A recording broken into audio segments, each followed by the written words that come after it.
அதிகாரப்பூர்வமான அறிவிப்பு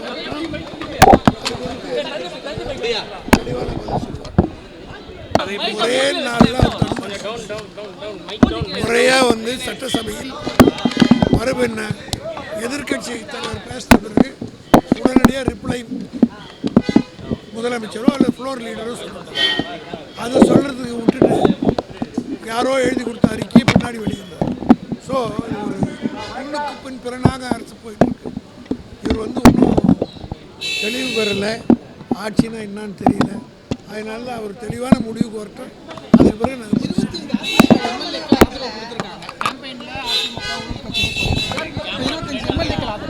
எல்லாம் பார்க்கலாம், பார்த்துட்டு தான் இருக்க போகிறோம். அதாவது தூய்மையினார் ஆரம்பமே தூய்மையற்றதில் ஆரம்பிச்சிட்டார்.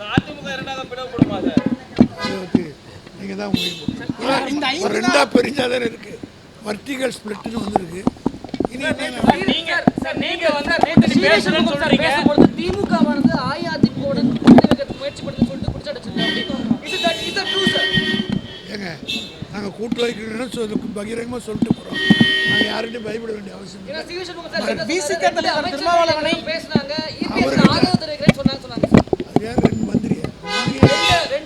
எங்கிட்ட மந்திரி முன்னாள் அமைச்சர்களா அவங்ககிட்ட யாருன்றது ஒரு பேரை சொல்லிட்டோம், அவங்க பதில் சொல்லுவாங்க.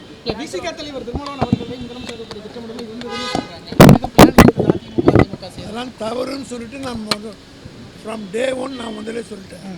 These are all speculations and rumours சொல்லிட்டேன், உங்களுக்கும் சொல்லிட்டேன். அதனால் அதாவது அவங்க பிரிஞ்சு போனதுக்கு காரணம் சொல்லணும். சில பேருக்கு நான் தெளிவாக சொல்கிறேன், சில பேருக்கு பதவி இல்லாமல் இருக்க முடியாது. அதில் முதல் ஆள் சி.வி. சண்முகம். அதாவது செத்துட்டா மரணமடைந்தார், இயற்கை எழுதினார்லாம் போட சில பேர் விரும்பும். சில பேர் செத்துட்டா கூட சிவலோக பதவி அடைந்தார்னு போட விரும்புகிறத பட்டியலில் முதல் ஆள் சி.வி. சண்முகம். 717 மதுக்கடைகளை மூடி இருக்காங்க. அதுக்கு நாங்கள் கூட தாங்க மூடணும். நாங்கள் கூட தாங்க வந்த ஒன்று 500க்கு மேற்பட்ட மதுக்கடைகளை மூடணும். நீங்களே தானே செய்திகள்லாம் வெளியிட்டீங்க. புது தொடப்பம் கொஞ்சம் வேகமாக தான் போயிருக்கிறோம். பார்க்கலாம் பொறுத்து.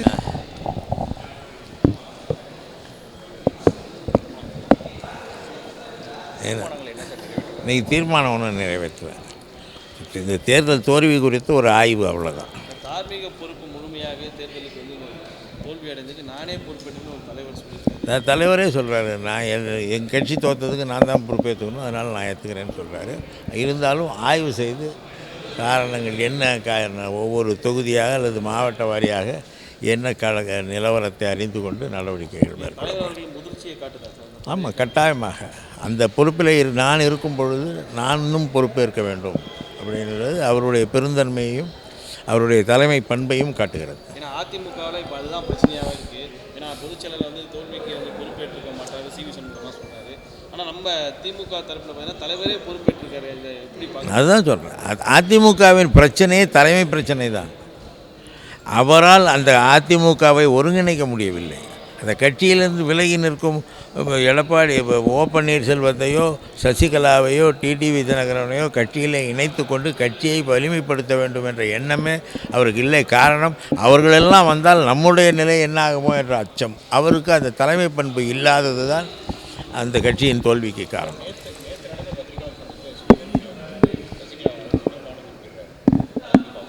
அவங்களாம் சேர்த்துக்க சொன்னவங்க, அவங்க 3 பேரையும் சேர்த்துக்க சொன்னாங்க. ஓபிஎஸ் தனியாக இருக்கும்போது ஓபிஎஸ்ஸையும் டிடிபியையும் எல்லோரையும் கட்சியில் இணைத்து கொள்ள சொன்னவர்களில் அவரும் ஒருவர்.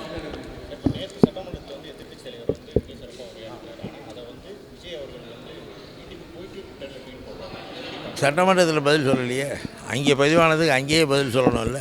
அதுவும் சட்டமன்ற குறிப்பில் ஏற வேண்டும் என்றால், ஒரு முதலமைச்சர் ஒரு எதிர்க்கட்சி தலைவர் பேச்சுக்கு பதிலளிக்க வேண்டும் என்றால் அதுவும் பதிவாக வேண்டும், சட்டமன்ற குறிப்பேட்டில் பதிவாக வேண்டும். ஏன் அதை வீட்டுக்கு வந்து சொல்கிறாருன்னா, வீட்டுக்கு வந்து தான் யாராவது சொல்லி கொடுத்துருப்பாங்கன்னு நினைக்கிறேன்.